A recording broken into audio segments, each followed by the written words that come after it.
Brad Marchand, who might get as much as, if reports are to be believed, $8 million a season, maybe 3 or 4 years, is 37. He's our age, Steve. He's got 20 points now, and 2 of those goals, guys, happened. He would have bullied us in high school. Oh yeah, would have happened. Those goals happened hilariously in game 5, and Saturday night was a crazy sort of night, and his burning of Jake Wallman needs to be studied. Set him on fire. Wallman's been really, really good for Edmonton. So for Marchand to do that to him, he's been chippy and he's been a loudmouth for them, going back at them. And what do you say now? What I'm going to kick your ass? Well, no, you're not. No, a you 37-year-old just burned you. And also, our 5th option killed you, or whatever he is. Marchand, I mean, he does have an air of not being denied this year. Mm-hmm. I mean, how many more chances is he going to have? Put it this way. If he signs with the Leafs, this might be it. Well, leaving the Leafs out of it, but it absolutely could be the Leafs. Yeah. If he signs for $8 million for 3 or 4 years, is that team a contender? I'm going to guess not. You said the same thing about the Dallas Stars when they signed Pavelski. And what did they sign him for? $7 million? $7 million times 3. And he's a playoff performer. Yeah. See, this is where I think Brad Marchand is smart money in. I think that's the next Pavelski deal in waiting. He's absolutely, you know how with Bennett, we're sure, he's going to get $10 million, whatever, shut up. I believe them when they say Marchand is going to get 8. 100%. And by the way, that's why I kind of am starting to believe the Bennett stuff. You think he's signing for less? I think he's going to stay Marchand? there. I think he's going to have to sign for less to stay there, but he's going to have a longer term deal. Right, it'll be 8. Yeah. That could make some sense. But this guy, earlier in the season, I was like, oh boy, sun's starting to set on him a little bit. He played at the Four Nation. He was okay as he was hurt though. Depth guy. Yeah. Mm-hmm.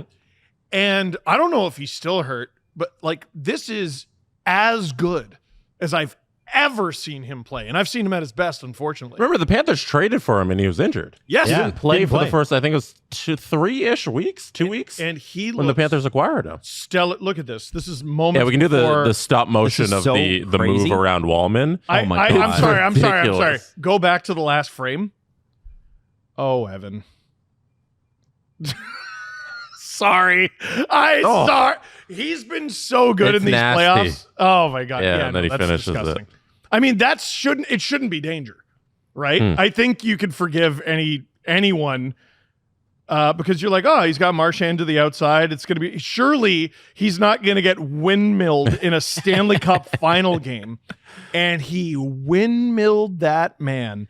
And I do got to say, Pickard did not have a great game. Yeah. The chances they gave up were pretty great, eh? There's not anybody on the Oilers I point to and say they did have a good game. They got outmatched. I'm happy McDavid scored, but I'll tell you who had a bad game. Chris Knobloch. Okay, in what way? Yuck. Who had a bad game? Yes. Oh yeah. Yeah, no, he didn't have a good game. Scratching Kapanen is unjustifiable. Yeah.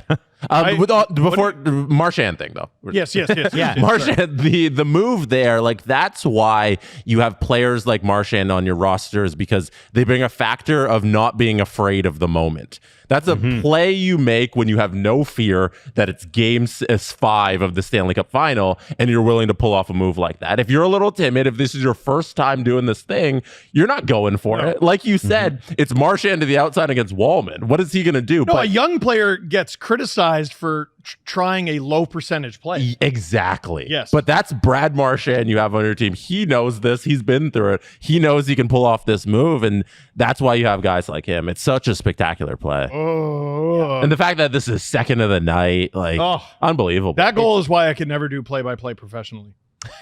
Because I'm pretty sure my call for that was, here comes Marchand. That's, by the way,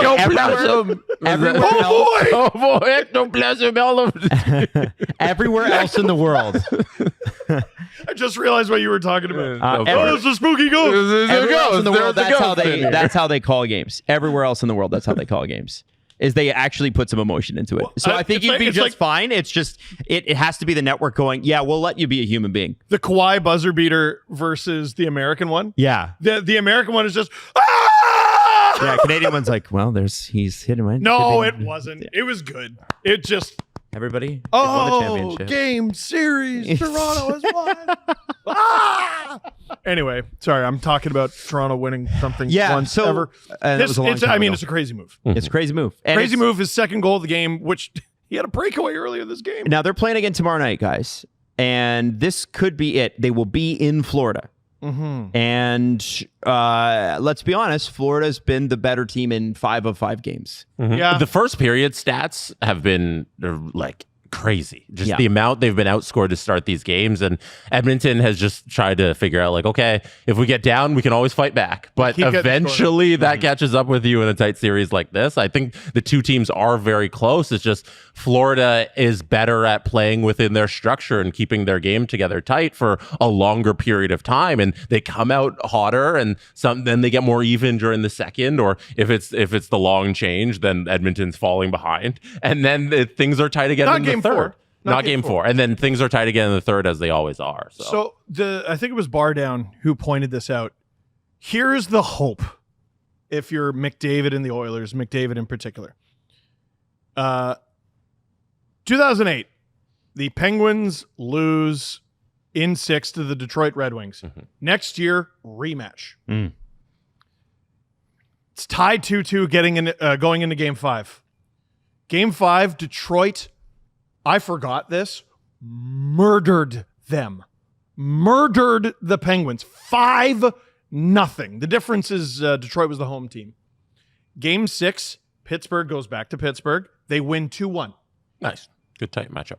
Game 7 in Detroit, Penguins win 2-1. Tight.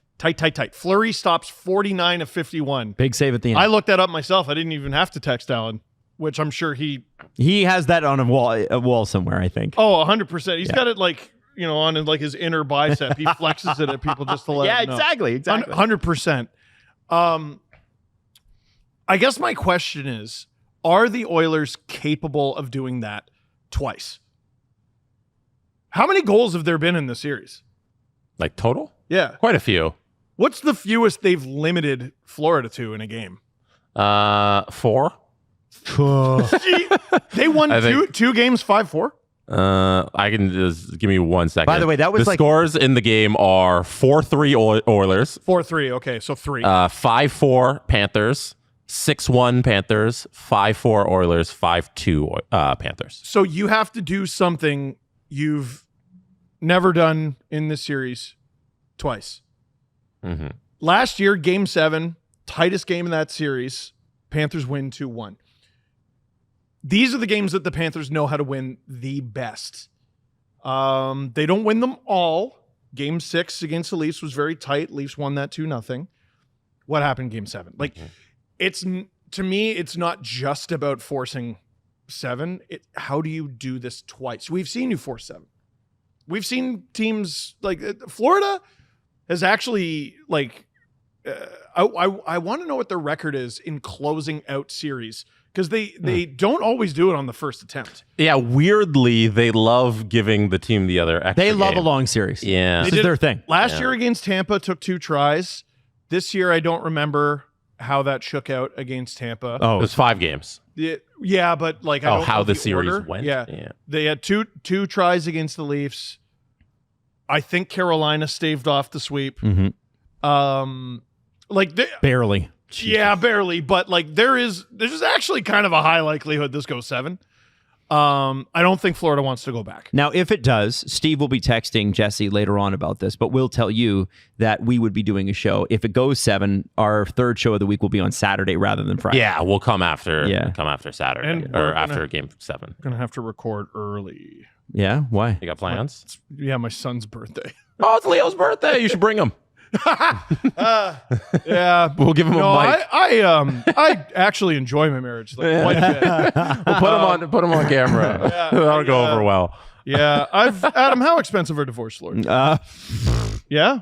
Okay. So let's just record. They say you early lose then. half of your wealth. You lose half of that to lawyers. Oh, cool. All right. Yeah. Tell you what, I can be here for 9. I can be The here for 9. the Florida Panthers thing, like them not closing it out, it's a true thing. They had the opportunity. They were up 3-0 against the Hurricanes. Like they had that opportunity and they didn't do it, and they went to 5. And we know how the Leafs thing went. But like Last year, yeah, Cup final. and, like it happened 3 times last year with the ability to close it out. As a sports media company, thank you so much to last year's great. Florida Panthers for giving us 4 Stanley Cup Final elimination games. I imagine right now the words from Maurice are, we don't want to take that flight back to Edmonton. No. And that mentality, I feel like this year they kind of got it. Yeah. And I don't know Bruins if they're last year too. They had difficulty with. right. Yeah. The Bruins almost screwed everything up. That was you fuckers. Yeah. That was that Paul Maurice quote. I don't know, because I feel like they have whatever it is this year, and I don't know if they're going to allow themselves to go back to Edmonton.